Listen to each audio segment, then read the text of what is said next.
ഒരിക്കൽ കൂടി ഫോർട്ട് കൊച്ചി പപ്പാഞ്ഞി കത്തിക്കൽ ആഘോഷത്തിന് തയ്യാറെടുക്കുന്നു. ഇത്തവണ 2 പപ്പാഞ്ഞിയാണ് കത്തിക്കുന്നത്. വെളി ഗ്രൗണ്ടിൽ കത്തിക്കാനുള്ള പപ്പാഞ്ഞിയുടെ നിർമ്മാണ പ്രവർത്തനങ്ങൾ പുരോഗമിക്കുകയാണ്. ഇത്തവണ 55 അടി ഉയരമുള്ള പപ്പാഞ്ഞിയാണ് കത്തിക്കുന്നത്. ഈ വർഷത്തെ പുതുവത്സര ആഘോഷങ്ങളുടെ ഭാഗമായി ഫോർട്ട് കൊച്ചിയിൽ 2 പാപ്പാഞ്ഞിമാരെയാണ് കത്തിക്കുന്നത്. ഒന്ന് പരേഡ് ഗ്രൗണ്ടിലാണ്, ഒന്ന് വേളി ഗ്രൗണ്ടിലാണ്. ഫോർട്ട് കൊച്ചി ആസ്ഥാനമായുള്ള ക്ലബായ ഗാലഡി ഫോർട്ട് കൊച്ചിയിലെ വേളി ഗ്രൗണ്ടിൽ ഇത്തവണ 55 അടി ഉയരമുള്ള പാപ്പാഞ്ഞിയാണ് കത്തിക്കുന്നത്.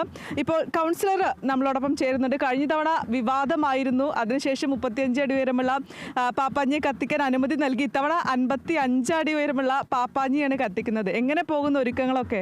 ഒരുക്കങ്ങൾ നമ്മൾ നല്ല കംഫർട്ടബിൾ രീതിയിലാണ്. കഴിഞ്ഞ പ്രാവശ്യം ബഹുമാനപ്പെട്ട ഹൈക്കോടതിയുടെ ഒരു ഡയറക്ഷൻ വന്നതോടെ ഗാലാഡി ഫോർട്ട് കൊച്ചി എന്ന് പറഞ്ഞ സംഘടന ആണ് ഇത് കാലങ്ങളായി ഇവിടെ ചെയ്യുകയാണ്. പിന്നെ പപ്പട ഹൈറ്റ് കൂടിയതാണ് കഴിഞ്ഞ പ്രാവശ്യം അങ്ങനൊരു വിവാദത്തിന് കാരണമായത്. ഇപ്പം നിങ്ങൾ വന്നപ്പോൾ ഇവിടെ ഫയർ ഉണ്ടായിരുന്നു, പോലീസ് ഉണ്ടായിരുന്നു. അവരുടെ എല്ലാം അനുമതി ഏകദേശം നമ്മൾ തേടിക്കഴിഞ്ഞിട്ടുണ്ട്. ഇതൊരു 7.5 ഏക്കർ വരുന്ന ഒരു ഗ്രൗണ്ടാണ്. 7.5 ഏക്കർ. അതിൽ 31-ാം തീയതി 2 മണിയോടെ ആൾക്കാർക്ക് ഇതിൻ്റെ അകത്തേക്ക് പ്രവേശനം കിട്ടും. അപ്പോൾ തൊട്ട് തന്നെ ന്യൂ ഇയറിൻ്റെ ആഘോഷങ്ങൾ നമ്മൾ തരും.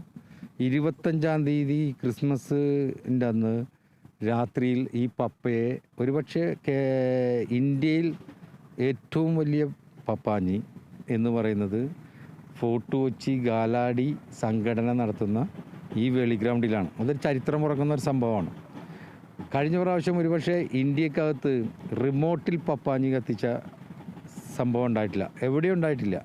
ഇന്ത്യക്കകത്ത് ഞങ്ങൾ അന്വേഷിച്ചു, അങ്ങനെ ഒരു ഈവൻ ഗോവ പോലും ഇല്ല. ഈ പ്രാവശ്യം ഞങ്ങളത് ഉദ്ദേശിക്കുന്നത് ഈ പപ്പയും കത്തി അമരുന്നത് ഞങ്ങളിങ്ങനെയാണ് ഞങ്ങളുടെ പൂർവികർ ഞങ്ങൾക്ക് പറഞ്ഞു തന്നിട്ടുള്ളത്, ഞങ്ങളുടെ ഈ മേഖലയിൽ പറഞ്ഞു തന്നിട്ടുള്ളത്. കഴിഞ്ഞ വർഷത്തെ എല്ലാ ദുഃഖങ്ങളും സങ്കടങ്ങളും എല്ലാം അകറ്റി പപ്പാഞ്ഞി എരിഞ്ഞ് തീരുന്നതോടെ അത് തീരുമ്പോൾ ഒരു ആചാരമൊന്നുമില്ല. വരുന്ന 1-ാം തീയതി മുതൽ ഞങ്ങളുടെ സന്തോഷവും സംതൃപ്തിയും അടങ്ങുന്ന ഒരു ജീവിതം ഞങ്ങൾ കെട്ടിപ്പടുക്കുകയാണ്. അപ്പോൾ അതിൻ്റെ ഭാഗമായി 31-ാം തീയതി രാത്രി ഇത് ചെയ്യുമ്പോൾ ഇതിൻ്റെ ഇനോഗ്രേഷൻ ക്രിസ്മസിൻ്റെ അന്ന് രാത്രിയിലാണ് ഇതിൻ്റെ ഇനോഗ്രേറ്റ് ചെയ്യപ്പെടുന്നത്. എന്തായാലും വളരെ ഭംഗിയായി ഈ കാര്യത്തിൻ്റെ അകത്ത് പോകാൻ കഴിയും. ഇവിടെ ഏറ്റവും നല്ലത് എന്നിട്ടുണ്ടെങ്കിൽ അയൽക്കൂട്ടങ്ങൾ, സ്ത്രീകളുടെ അയൽക്കൂട്ടങ്ങൾ, അവരുടെ ഒരു ശാക്തീകരണം. 88ഓളം അയൽക്കൂട്ടങ്ങൾ അവർ വീടുകളിൽ നിന്നും അവരുടെ കുടുംബത്തിൻ്റെ അകത്തുനിന്നും ഭക്ഷണങ്ങൾ ഉണ്ടാക്കിക്കൊണ്ടുവന്ന് അത്രയും ഹൈജീനിക്കായിട്ടുള്ള ഭക്ഷണങ്ങളാണ് ലോകത്തിൻ്റെ വിവിധ ഭാഗങ്ങളിൽ നിന്ന് ഇവിടെ വരുമ്പോൾ അവർക്ക് ഞങ്ങൾ നൽകുന്നത്. അപ്പോൾ എന്തായാലും ഏറ്റവും സന്തോഷകരമായി ഇത് നടക്കുമെന്ന് തന്നെയാണ് ഞങ്ങളുടെ വിശ്വാസം. എല്ലാ സർക്കാർ മേഖലകളും മറ്റ് ഡിപ്പാർട്ട്മെൻറ്റുകളെല്ലാം ഞങ്ങളോട് ഇഴുകിച്ചേർന്ന് ഈ വർഷം പ്രവർത്തിക്കുന്നുണ്ട്. നമ്മുടെ പാപ്പാഞ്ഞിന്റെ പണി പൂർത്തിയാകുന്നതേ ഉള്ളൂ. അപ്പോൾ എത്ര ദിവസം വേണ്ടി വരും ഇനി ഒരു പണി പൂർത്തിയാകുന്നതിന് വേണ്ടി? ഞങ്ങളിപ്പോൾ വെളുപ്പിന് പോയതേ ഉള്ളൂ എല്ലാവരും. ഇനി ഇപ്പോൾ ഇതിൻ്റെ അകത്തൊരു അരുൺ എന്ന് പറഞ്ഞൊരു ഞങ്ങളുടെ കൂട്ടത്തിലുള്ളൊരു കലാകാരനാണ് ഇത് ചെയ്യുന്നത്. ഈ ഇറ്റാലിയൻ കാർണിവലിൻ്റെ അകത്ത് അവതരിപ്പിക്കുന്ന ഒരു സംവിധാനമാണ് ഈ പപ്പ ഇറ്റാലിയൻ. അതാണ് ഞങ്ങൾ ഈ പ്രാവശ്യത്തെ കൺസെപ്റ്റായിട്ട് ഞങ്ങൾ എടുത്തിട്ടുള്ളത്. അതും ഇന്ത്യക്കകത്തില്ല, ഞങ്ങൾ അന്വേഷിച്ചു. അതും ഞങ്ങൾക്ക് ആ ചരിത്രവും ഞങ്ങളിലേക്ക് മാറുന്ന ഒരിത്. നമ്മുടെ കുഞ്ഞുങ്ങൾ വിവിധ തലമുറകൾ കടന്നു വരുമ്പോൾ ഇതെല്ലാം കണ്ട് വളർന്നോട്ടെ എന്നുള്ളതാണ്.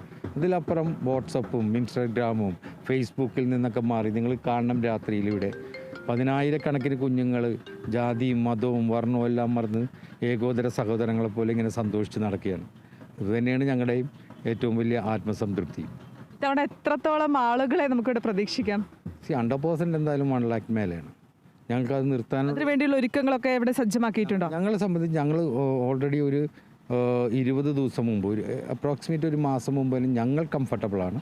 അത് വിവിധ ഡിപ്പാർട്ട്മെൻറ്റുകൾ പരിശോധനകൾ നടത്തിക്കൊണ്ടിരിക്കുകയാണ്. ആ പരിശോധനകളിൽ അവരും സാറ്റിസ്ഫൈഡ് ആണ്. എന്തായാലും വന്നവരെ മുഴുവൻ ഇത് കാണിക്കാനാണ് ഞങ്ങൾ ഉദ്ദേശിക്കുന്നത്. പ്രത്യേകിച്ച് മാധ്യമ പ്രവർത്തകരെ പ്രത്യേക പവലിയനിരുത്താൻ ഞങ്ങൾ തീരുമാനിച്ചിട്ടുണ്ട്. അവരുടെ ക്യാമറകളെല്ലാം വളരെ സജ്ജമാക്കി ഒരു പവലിയനിരുത്താൻ തീരുമാനിച്ചിട്ടുണ്ട്. ഫോറിനേഴ്സ് വരുമ്പോൾ അവർക്ക് ഇതുമായി ബന്ധപ്പെട്ട് ഡാൻസ് കളിക്കാൻ മറ്റ് പ്രശ്നങ്ങളൊന്നും ഉണ്ടാകാതിരിക്കാൻ അവരെയും പ്രത്യേക പവലിയിലാണ് നമ്മൾ നിർത്താൻ പോകുന്നത്. ഈ കൊച്ചിയെ സംബന്ധിച്ച് നോക്കുകയാണെങ്കിൽ കൊച്ചിക്കാർക്ക് പുറമെ മറ്റ് ജില്ലകളിൽ നിന്നുള്ള ആളുകളാണ് കൂടുതലായിട്ടുണ്ടാവുക. അവരെ സംബന്ധിച്ച് നോക്കുകയാണെങ്കിൽ ഇതെല്ലാം പുതിയ ഒരു കാഴ്ച തന്നെയാണ്, ഒരു അനുഭവങ്ങളാണ്. ഈ കേരളത്തിൻ്റെ അകത്ത ആൾക്കാർ മാത്രമല്ല കേട്ടോ, വിദേശികളും ഡൊമസ്റ്റിക് ടൂറിസം എന്ന് പറയുന്ന രീതിയിൽ കേരളത്തിന് പുറത്തുള്ള വിവിധ സ്റ്റേറ്റുകളിൽ നിന്ന് ആൾക്കാർ വരുന്നുണ്ട്. ഔട്ട് ഓഫ് കൺട്രി വിദേശികളായ കുറേ പേര് വരുന്നുണ്ട്. അത് നമുക്ക് ചിന്തയ്ക്ക് അതീതമാണ്. അപ്പോൾ നാളെ ക്രിസ്മസിൻ്റെ അന്ന് ഇതിൻ്റെ ഇലുമിനേഷൻ ഇനോഗ്രേഷനും ഇതെല്ലാം കാര്യങ്ങൾ നടക്കുമ്പോൾ ഡിസംബർ 31 രാത്രി 12 മണിക്ക് ഡിസംബർ 31 രാത്രി 12 മണി എന്ന് പറഞ്ഞൊരു സമയമുണ്ടെങ്കിൽ ഞങ്ങളുടെ ഈ പപ്പ കത്തിയിരിക്കും. പാപ്പാഞ്ഞി ഉണ്ടാക്കിയ ശില്പിയുടെ പേരെന്തായിരുന്നു? അരുൺ മൈക്കിൾ. എത്ര ദിവസം കൊണ്ടാണ് ഈ ഒരു ഫേസിന്റെ വർക്ക് കംപ്ലീറ്റ് ചെയ്തത്? ഫേസ് മാത്രം 1.5 ദിവസം. 1.5 ദിവസം. ഇതിപ്പോ മൊത്തത്തിൽ കംപ്ലീറ്റ് ആക്കാൻ എത്ര ദിവസം വേണ്ടി വരും? ഇപ്പോൾ ഒരു 2 ദിവസം, നാളെ ഉച്ചയോടെ തീരേണ്ടതാണ്. ഈ ജാളിയും ഇതൊക്കെ നമുക്ക് നിൽക്കാൻ ഇത്ര ഹൈറ്റ് ആയതുകൊണ്ട് ഇടയിൽ കൂടി വന്നുകൊണ്ട് അത് ഓരോ സ്റ്റെപ്പായിട്ട് ഇങ്ങനെ അഴിച്ചഴിച്ച് വരണം. ഇതൊക്കെ ഇടയിൽ കഴിക്കുമ്പോൾ ആ ടൈമാവും കൂടുതൽ എടുക്കുന്നത്.